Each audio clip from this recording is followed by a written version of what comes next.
అవమానం ఎదురైన చోటే అభిమానం పొందడం అనేది కొందరికే సాధ్యం. పడిన చోటే తలపడి నిలబడడం కొందరికే సాధ్యం. ఏంటి కొందరికే సాధ్యమని అంటున్నావు? వాళ్ళేమైనా ఆకాశం నుంచి ఊడిపడ్డారా? అంతలా ఎలివేషన్స్ ఇస్తున్నామని మీరు అనుకోవచ్చు. ఆకాశం నుంచి ఊడిపడక్కర్లేదు. ఇక్కడే ఈ భూమి మీదే పుట్టి ఆకాశమంత ఎత్తుకు ఎదిగితే ప్రపంచం మొత్తం ఆ వ్యక్తి వైపే చూస్తుంది. అతనే ఇఫ్లూ విద్యార్థి సంఘం అధ్యక్షుడిగా విజయం సాధించిన వికాస్ పోరిక. ఏ యూనివర్సిటీ అయితే అతని అడ్మిషన్ను నిరాకరించిందో అదే యూనివర్సిటీలో స్టూడెంట్ యూనియన్ ప్రెసిడెంట్గా గెలవడం అంటే మామూలు విషయం కాదు. అందులోనూ ఎక్కడో మారుమూల తండాలో పుట్టిన యువకుడు ఎదగడం అంటే చిన్న విషయం అసలే కాదు. మరి అతని ప్రయాణం ఎలా సాగింది? ప్రయాణంలో ఎదురైన అవమానాలు, ఆటంకాలు, వాటిని ఎదుర్కొన్న విధానాలు, లక్ష్యం వంటి పూర్తి కథ ఆయన మాటల్లోనే విందాం. హాయ్ వికాస్.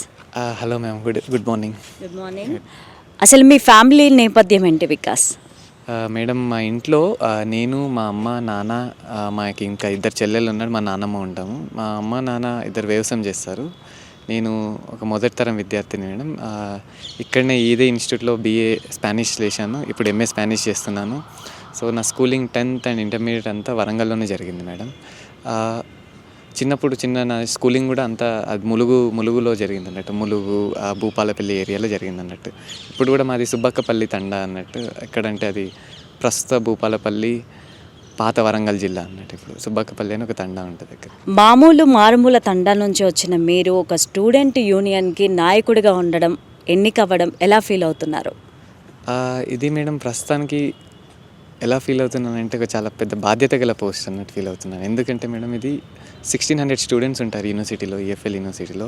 ఈ 1600 స్టూడెంట్స్ని యూనివర్సిటీ ముంగట, అడ్మినిస్ట్రేషన్ ముంగట రిప్రజెంట్ చేయడం అనేది చాలా బాధ్యత గల పోస్ట్ అనుకుంటాను. ఇంకా చాలా పనులు కూడా ఏవైతే చెప్పానో అవన్నీ చేయాలనే ఒక కంపల్సరీ చేయాలనే ఒక ఫీల్తోని ముందుకు నడుస్తున్నాను మేడం. ఇంకా అదే కాకుండా ఈ యూనివర్సిటీస్లో ఏమేమైతే జరుగుతున్నాయో, స్టూడెంట్స్కి ఇష్యూస్ ఏమున్నా కానీ నా ఇష్యూస్ లాగా తీసుకొని యూనివర్సిటీ ముందట తీసుకెళ్ళాలన్నట్టు. అడ్మినిస్ట్రేషన్ దాన్ని కైండ్గా తీసుకొని దాన్ని ఆ ఇష్యూ సాల్వ్ చేస్తానని నేను అనుకుంటున్నాను, ఆశిస్తున్నాను కూడా అడ్మినిస్ట్రేషన్ నుంచి. ఎందుకంటే నేను ఓన్లీ రిప్రజెంటేషన్ అన్నమాట మేడం, స్టూడెంట్ రిప్రజెంటేటివ్ అన్నట్టు. ఏ ఇష్యూ ఉన్నా కానీ అడ్మినిస్ట్రేషన్ వరకు తీసుకెళ్ళిన తర్వాత అడ్మినిస్ట్రేషన్ దాన్ని నిజమైన జెన్యూన్ ఇష్యూలా కన్సిడర్ చేసి వాళ్ళు దాన్ని సాల్వ్ చేస్తేనే ఐ కెన్ డూ. అది నేను ప్రామిస్ స్టూడెంట్ బాడీకి నేను అన్నీ చేస్తానని చేయలేను. నేను మీ ప్రాబ్లమ్స్ని సాల్వ్ చేయడం అనేది నా బాధ్యత అక్కడ. అది అడ్మినిస్ట్రేషన్ ఎలా చేయకపోతే ఎలా ఫైట్ చేయాలన్నది ఇంకో దాని అన్నట్టు. ఈ ఎన్నికల్లో మీరు గెలవడానికి దోహదపడిన అంశాలేంటి? మేడం, నేను అంబేద్కర్స్ ఐడియాలజీ ఎప్పటి నుంచి చదవడం స్టార్ట్ చేశానంటే, నా UG ఇక్కడికి రావడం, ఇప్పుడు ఫస్ట్ ఇయర్ ఎప్పుడైతే 2019 నుంచి చదవడం స్టార్ట్ చేశాను అన్నట్టు. సో అంబేద్కర్ అన్నట్టు political key is the master key అని అన్నాడు కదా. సో ఆ మాస్టర్ కీని ఎలా యూజ్ చేసుకోవాలి అని అంటే, you should get into the politics అన్నట్టు. So if you are not మీరు పాలిటిక్స్లోకి రాకుండా ఆ కీ కోసం బయట నుంచి యూజ్ చేస్తామని అంటే కష్టం అన్నట్టు. సో ఆ పాలిటిక్స్కి ఎంట్రీ ఎలా అంటే, ఇప్పుడు ఈ టైంలో ఎలా అంటే యూనివర్సిటీ స్పేసెస్లో యూ షుడ్ బి సమ్వన్, ఒక యూనియన్కి కానీ ఒక స్టూడెంట్ రిప్రజెంటేటివ్గా ఉంటే. సో అదొకటి ఉంటుంది మేడం. ఇంకోటి ఏంటంటే, యూనివర్సిటీలో నేను సిస్టమిక్ ఇంజస్టిస్ ఫేస్ చేశాను పర్సనల్గా. నేను ఎలా అంటే, నాకు లాస్ట్ ఇయర్ అడ్మిషన్ ఇవ్వలేదు కావాలని. మెరిట్ వచ్చినా కానీ షార్ట్ లిస్ట్ చేయలేదు.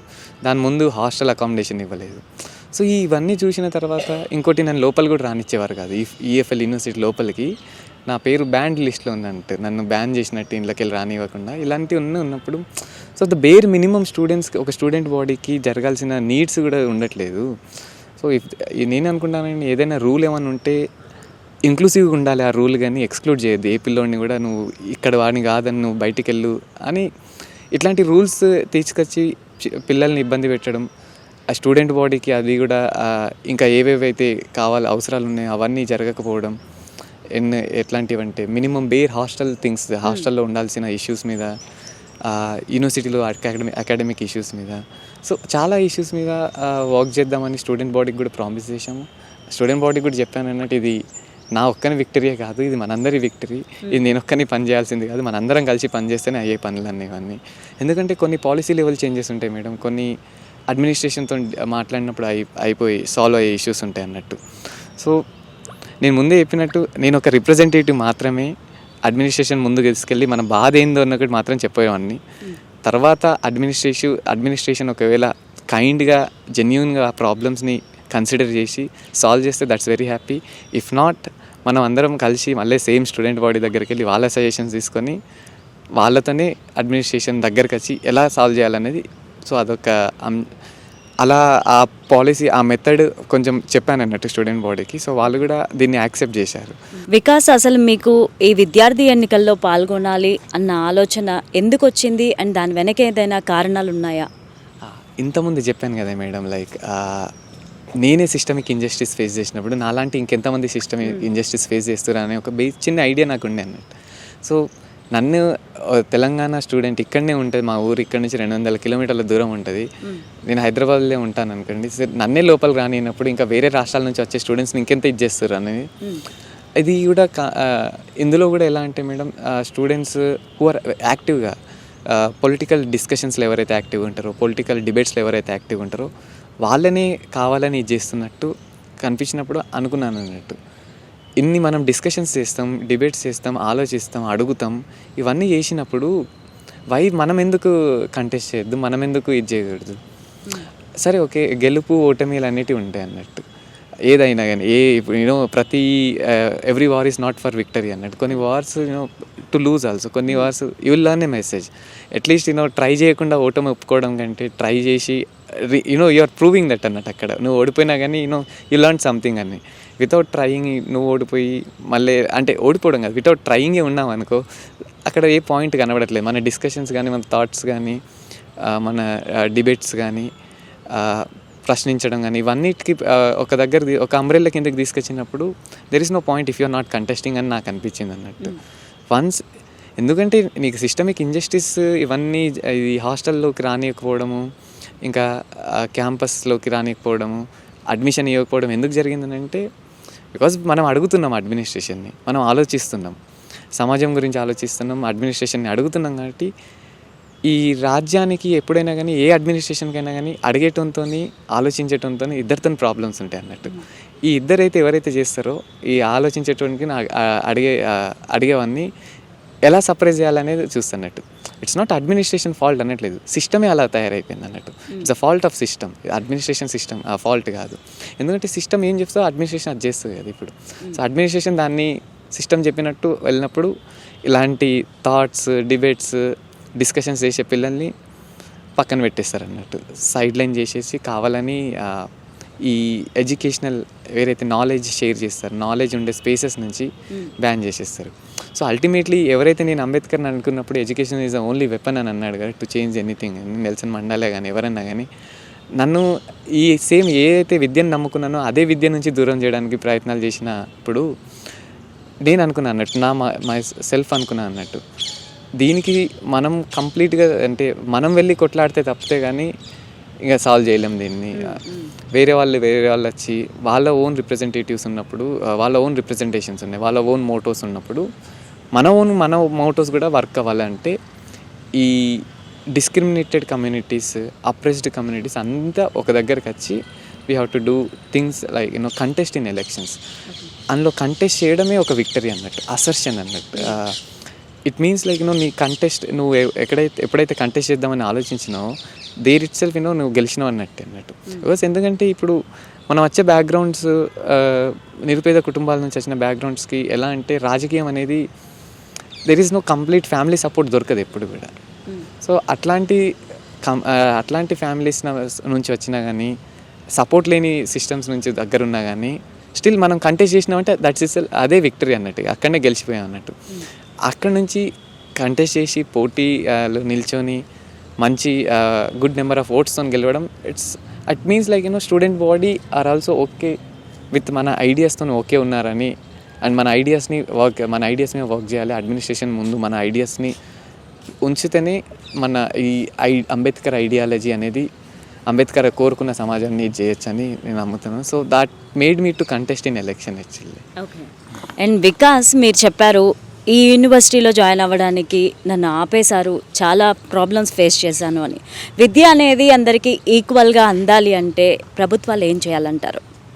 మేడం ఇప్పుడు ప్రస్తుతానికి ఉన్నట్టు ఏంటంటే తెలంగాణలో చూసుకున్నట్టే అది IIIT బాసరా అని ఉంది. ఎన్ని నవోదయ స్కూల్స్ ఉన్నాయి నాకు తెలిసి వెరీ హార్డ్లీ 3-4 నవోదయ స్కూల్స్ ఉన్నాయి అనుకోండి. ఇప్పుడు రీసెంట్గా ఒకటి వచ్చింది.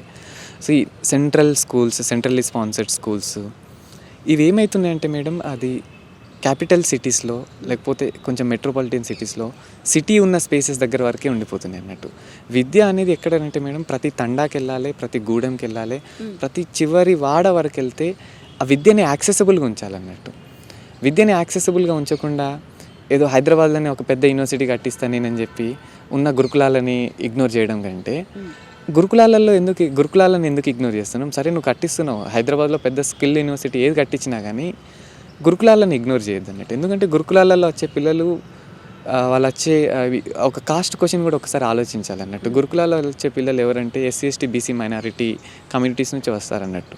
సో ఇది ఎందుకో నాకు ఏమనిపిస్తుంది అంటే డే బై డే ఈ కాలంలో చూస్తున్న గురుకుల ఇష్యూస్ మీద చూస్తున్నప్పుడు ఫుడ్ పాయిజన్ కానీ వేరే అకాడమిక్ ఇష్యూస్ చూసినప్పుడు వాళ్ళు కావాలని ద డామినెంట్ గ్రూప్స్, ఏ గ్రూపో నేను పేరు చెప్పట్లేదు మేడం, సో ఈ డామినెంట్ గ్రూప్స్ స్టేట్ కావాలని ఏం చేస్తుందనంటే ఒక విధంగా ఈ ఈ బ్యాక్వర్డ్ కమ్యూనిటీస్ నుంచి, అప్రెస్డ్ మార్జినలైజ్డ్ కమ్యూనిటీస్ నుంచి వచ్చే పిల్లల్ని విద్య నుంచి దూరం చేయాలని.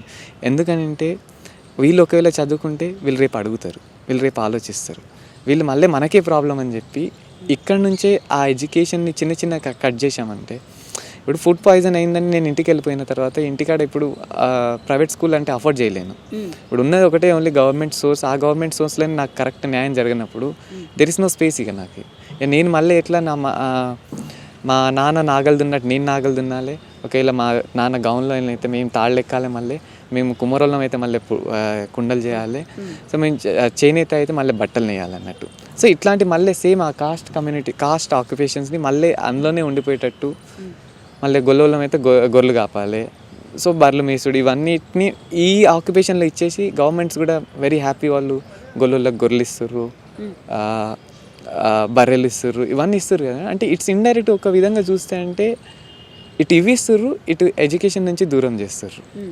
సో ఎడ్యుకేషన్ నుంచి దూరం చేసినప్పుడు పిల్లలు ఏం చేస్తారు, నెక్స్ట్ ఆప్షన్ ఊర్లోకి వెళ్తారు. ఊర్లోకి వెళ్ళినప్పుడు వీళ్ళ గొర్రెలు ఉంటే గొర్రెలు కాయనీకి వెళ్తారు, పత్తి ఉంటే పత్తి తీయనీకి వెళ్తారు, పొయ్యిల కట్ల ఏరుకోనికి. సో ఇలాంటి చిన్న పనులు చేసి సిస్టమిక్ ఏం చేస్తుందంటే ఈ కమ్యూనిటీస్ నుంచి ఎవరిని హయ్యర్ ఎడ్యుకేషన్లోకి రానియకుండా చిన్న వాటిని ఇక్కడి నుంచే కట్ చేస్తున్నట్టు కనబడుతుంది. సో విద్య మారుమూల తండాకి వెళ్ళాలి మేడం. తండాలో ఒక స్కూల్ ఉండాలి, తండా దగ్గరలో ఒక స్కూల్ ఉండాలి, ఒక హై స్కూల్ ఉండాలి, గూడెం ఉండే ఆదివాసీలు ఉండే ఫారెస్ట్లోకి కూడా విద్య వెళ్ళాలన్నట్టు. ఏదో ఊరు వరకు తీసుకెళ్ళి హైదరాబాద్లోనే ఒక పెద్ద యూనివర్సిటీ కట్టియడంలో గొప్ప ఏం కాదు. ఎందుకంటే ఎడ్యుకేషన్ అనేది యాక్సెసిబుల్గా ఉండాలి, ఒక ఫండమెంటల్ లాగా ఉండాలన్నట్టు. ఓన్లీ ప్రివిలేజ్ సెక్షన్ ఎవరైతే ఈ సిటీస్లలో ఉన్న వాళ్ళకి యాక్సెసిబుల్గా ఉందంటే ఐ డోంట్ థింక్ అక్కడ ఏ పాయింట్ లేదన్నట్టు. స్టేట్ స్పాన్సర్డ్ ఎడ్యుకేషన్ మీద దేర్ ఇస్ నో పాయింట్. ఇక ఈ విద్యా హక్కు చట్టం ఇవన్నీ చట్టాలు ఇక అక్కడ ఏం లేనట్టే ఇక అన్నట్టు. ఎందుకంటే ఆదివాసీ కూడా ఒక సిటిజనే ఇక్కడ. సో వాళ్ళకు నువ్వు విద్యను ఎట్లా నెగ్లెక్ట్ చేయగలుగుతావు అన్నట్టు. వాళ్ళని కూడా ఈ సిస్టంలో కలపాలంటే నువ్వు ఎడ్యుకేషన్ యాక్సెసిబుల్గా ఉంటే, ఎందుకంటే ఎడ్యుకేషన్ ఓన్లీ ఇది ఏదైనా చేయగలుగుతుంది అంటే వీళ్ళు ఇచ్చే పథకాలు మేడం ఇట్ విల్ నెవర్ ఏ విధంగా కూడా యూజ్ అవ్వదు.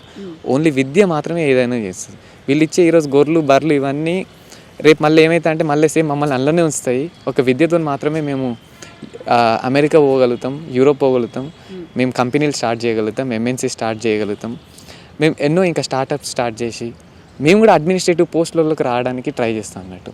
అదే విద్య నుంచి దూరం చేసినాం అనుకో మళ్ళీ సేమ్ మేము కూడా ఒక గొర్రెల కాపరి అయిపోతాం. ఇట్లా చిన్న ఊర్లోనే ఉండిపోయేటట్టు చేస్తున్నాం.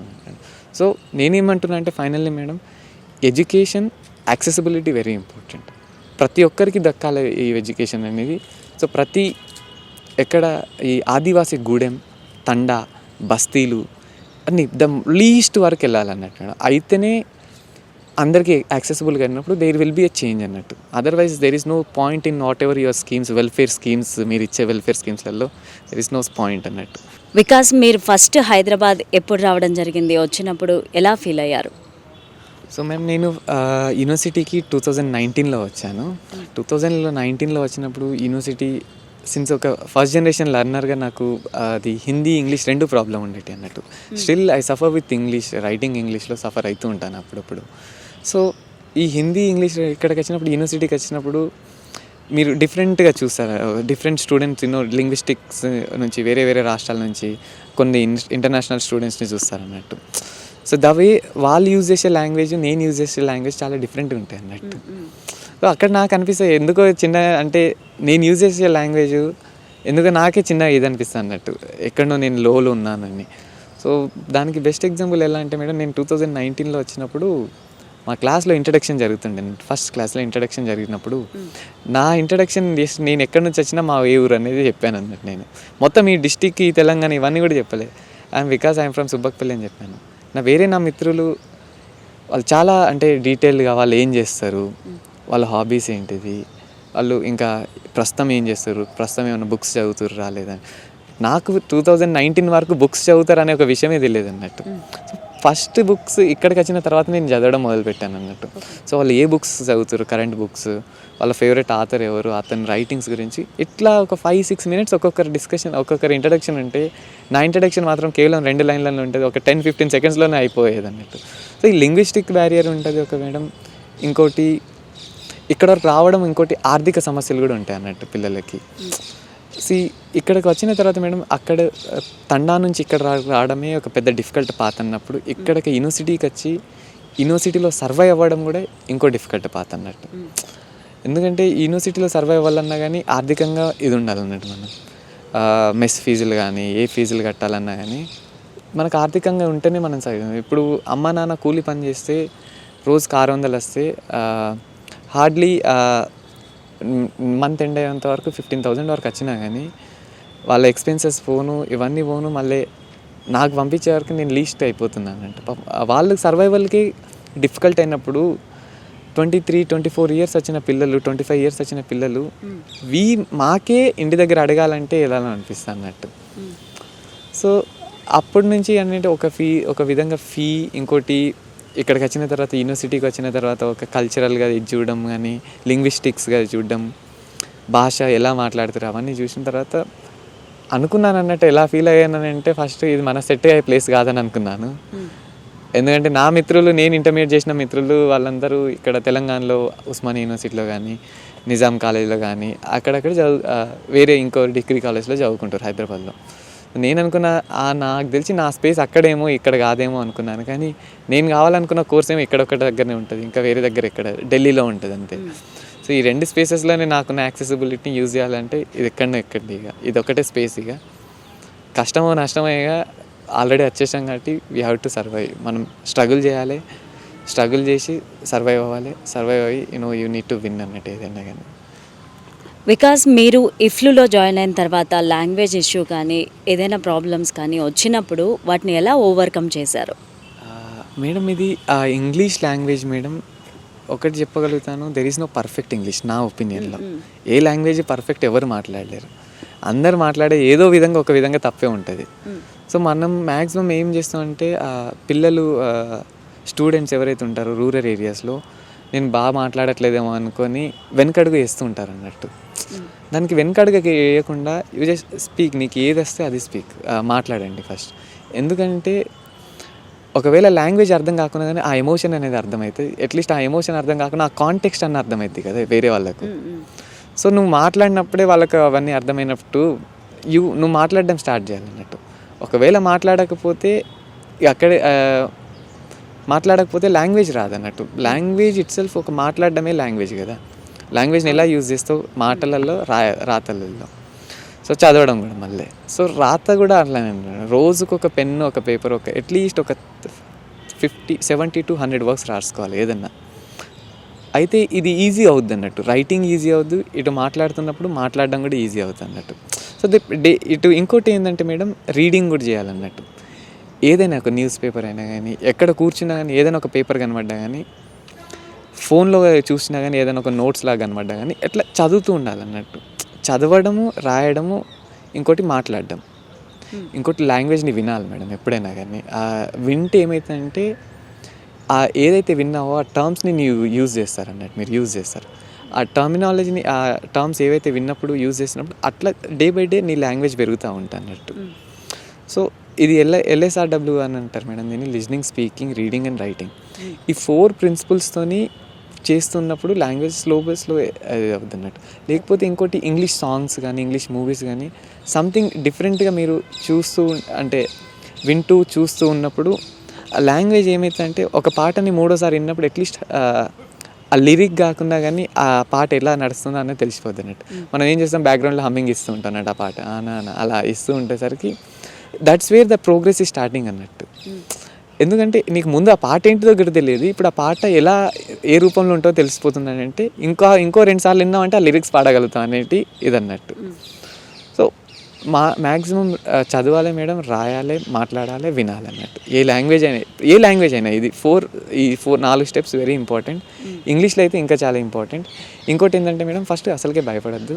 ఏ భాష నేర్చుకునేటప్పుడు ఒక ప్యాషన్తో నేర్చుకోవాలి, ఒక లాంగ్వేజ్ నేర్చుకునేటప్పుడు. ఇంకోటి లాంగ్వేజ్ నేర్చుకునేటప్పుడు కల్చర్ కూడా నేర్చుకోవాలన్నట్టు. కల్చర్, లాంగ్వేజ్ 2 కోరిలేట్ అయ్యి ఉంటాయి అన్నట్టు మేడం. ఇవి 2 ఒక దగ్గరనే ఉంటాయి అన్నట్టు. సో కల్చర్, లాంగ్వేజ్ 2 నేర్చుకుంటా, లాంగ్వేజ్ అండ్ కల్చర్ 2 ఒక సేమ్ బోట్లో వెళ్తూ ఉంటాయి అన్నట్టు. సో ఎల్ఎస్ఆర్డబ్ల్యూ అది ఆ టెక్నిక్ ఫాలో అవుతూ వెళ్ళాలన్నట్టు. వికాస్ అండ్ గ్రామాల నుంచి ఎవరైతే స్టూడెంట్స్ వస్తూ ఉంటారో వాళ్ళకి ఆర్థిక ఇబ్బందులు ఉంటూ ఉంటాయి. మరి అటువంటి ఆర్థిక ఇబ్బందులు చదువుకి ఆటంకం అవుతూ ఉంటాయా?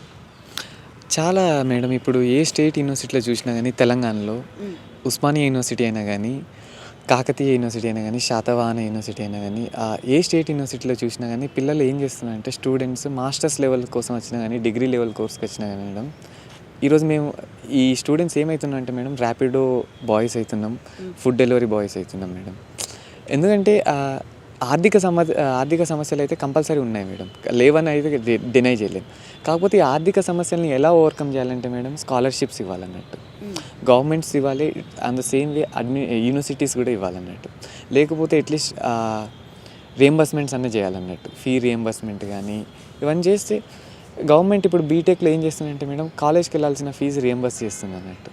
బట్ మళ్ళీ వాళ్ళకి బయట సపరేట్గా పీజీలలో ఉండి ఆ ఫీ అంటే అది కంప్లీట్ అది ఏంటంటే ఒక 5-6,000 పర్ మంత్ అవుతుంది అన్నట్టు. పర్ మంత్ 5-6,000 ఒక స్టూడెంట్ ఎవరైతే రోజు కాలేజ్కి వెళ్ళే వాడికి ఇట్స్ కంపల్సరీ బడ్జెట్, అది బర్డెన్ లాగానే ఫీల్ అయ్యేది, అది కంపల్సరీ బర్డెన్ అది. సో ఈ ఆర్థిక సమస్యలు అయితే ఉన్నాయి మేడం, అందులో నిరాకరించలేము, లేవని చెప్పలేము. కాకపోతే స్టూడెంట్స్ ఎవరైతే 2వ తరం విద్యార్థులు, 3వ తరం విద్యార్థులకు వాళ్ళకు ఉండకపోవచ్చు, కానీ మొదటి తరం విద్యార్థులకు మాత్రం మేడం కంపల్సరీ ఆర్థిక ఇబ్బందులు ఉన్నాయి అన్నట్టు. అసలు నా అమ్మ నాన్న ఇప్పుడు వ్యవసాయం చేసుకునేటప్పుడు వ్యవసాయంలో ఒకటేసారి సంక్రాంతి టైంలో పైసలు వస్తాయి అనుకోండి మేడం, హార్డ్గా అవి కూడా గవర్నమెంట్ అన్ని ప్యాడీ ప్రొక్యూర్మెంట్ టైంకి చేసుకొని అందులో ఏం కటింగ్ లేవు, నీ వడ్లు నానినాయి, నీ వడ్లు మంచిగా లేవని ఇవన్నీ ఒకసారి ఇస్తే అది జనవరి టైంలో ఒకసారి వస్తుంది మేడం. ఒకవేళ భూమి ఎక్కువండి బోర్ ఉంటే మాత్రం జనవరి ప్లస్ ఏప్రిల్ 2 టైమ్స్లో, ఈ 2 సీజన్స్లో ఈ 2 మంత్స్లో వస్తాయి అన్నట్టు. ఇప్పుడు ప్రస్తుతం చూస్తున్న అగ్రికల్చర్ మీద చూస్తే మేడం, పెట్టుబడి ఎక్కువైపోతుంది. ఎక్కడైతే ప్రాఫిట్ రావాలనో అంత కూడా రావట్లేదు, ఎంతైతే పెట్టుబడి పెడతారో అంత కూడా రావట్లేదు. కూలీలు అయిపోతున్నాయి. ఇప్పుడు పెస్టిసైడ్స్ అని ఇచ్చే రైతు బంధులు కానీ మాఫీలు ఏమున్నా కానీ ఎందుకో మీదగా తీసుకొని మళ్ళీ మా దగ్గర నుంచే తీసుకున్నట్టు. ఇప్పుడు యూరియా బస్తాలు ఉన్నాయి అనుకోండి, వాటి మీద ట్యాక్సులు, వాటి మీద ఇవి ట్యాక్సెస్ కాకుండా మళ్ళీ కాస్ట్ కూడా పెరిగిపోతున్నాయి మేడం. పెస్టిసైడ్స్ కానీ అన్నిటికీ విత్తనాల నుంచే స్టార్ట్ అయిపోతున్నాయి. The basic thing.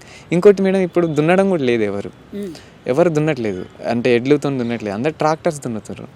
ట్రాక్టర్ దున్నడం కూడా ఎక్కువ పైసలు మేడం. ఈ పెట్రోల్, డీజిల్ ఇవన్నీ ప్రైజెస్ పెరుగుతున్న కొద్దీ మాకు అంటే ఫార్మర్స్ నుంచి కూడా ఎక్స్పెన్సెస్ పెరుగుతున్నాయి అన్నట్టు. అన్నిట్లో ఎక్స్పెన్సెస్ పెరుగుతున్నాయి అన్నట్టు మేడం. ఎక్కడైతే నారు వేసే దగ్గర నుంచి పంట తీసేంత వరకు కూలీ వాళ్ళు అవసరం మేడం. కలుపు తీస్తా అంటే కూడా కూలీ వాళ్ళు అవసరం.